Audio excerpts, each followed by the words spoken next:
आई mount Abu में, विदेश में रहती हैं। 2 मिनट के लिए मिली और उसने जब अपना अनुभव सुनाया तो मुझे लगा देखो ज्ञान में कितनी पावर है। तो उसने कहा मैंने एक दिन ऐसे ही टीवी देखा, प्रोग्राम देखा, अच्छा लगा।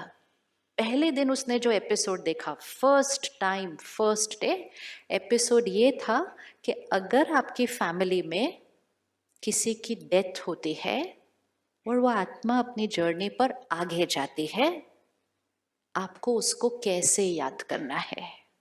क्योंकि याद तो आएगी, हमेशा आएगी, लेकिन अगर आप रो के याद करेंगे, दुखी होकर याद करेंगे, ये सोच सोच कर याद करेंगे आप चले गए, आपके बिना मेरा कैसा होगा, वापस आ जाओ, मुझे कैसे छोड़ के चले गए, तो ये सारी थॉट्स, ये सारी वाइब्रेशंस कहाँ पहुंचती है?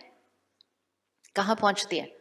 उस सोल को पहुंचती है जो आगे किसी माँ के गर्भ में एंटर हो चुकी है। और ये सारी थॉट्स जब उस बच्चे को वहां पहुंचती है तो गर्भ के अंदर वो बच्चा क्या होता है? क्या होगा? बहुत दुखी होता है, बहुत परेशान होता है, उस माँ को बड़ी तकलीफ होती है। अंदर गर्भ में उस आत्मा का शरीर बन रहा है और हम उसको इतनी नेगेटिव, दर्द की, दुख की एनर्जी दे रहे हैं। ये वो बहन ने फर्स्ट एपिसोड देखा, कहती मुझे अच्छा लगा, मैंने रोज देखना शुरू किया। 4 ही दिन देखा था, only 4 days, 20 minutes, only 4 days। 5वें दिन उसके 21 साल के बेटे की एक्सीडेंट में डेथ हो गई। और उस दिन उसने क्या कहा?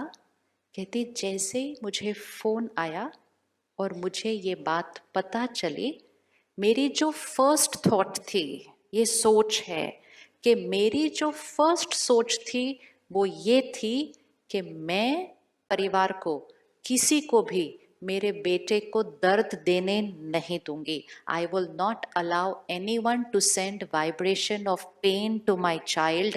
ना मैं खुद रोऊंगी और ना मैं अपने घर में किसी को रोने दूंगी।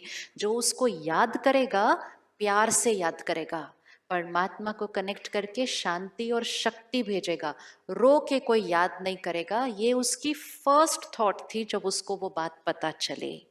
फिर उसने क्या किया, वो बहन ने वहाँ पे सेंटर को कांटेक्ट किया। सेंटर से बहनों को घर पे बुलाया और कहा 7 days आप हमारे घर पे इतना मेडिटेशन करो, ऐसा वातावरण क्रिएट करो कि हमारे घर पे जो भी आए वो शांत हो जाए, एकाग्र हो जाए, रोना नहीं चाहिए कोई। And she did it, she did it.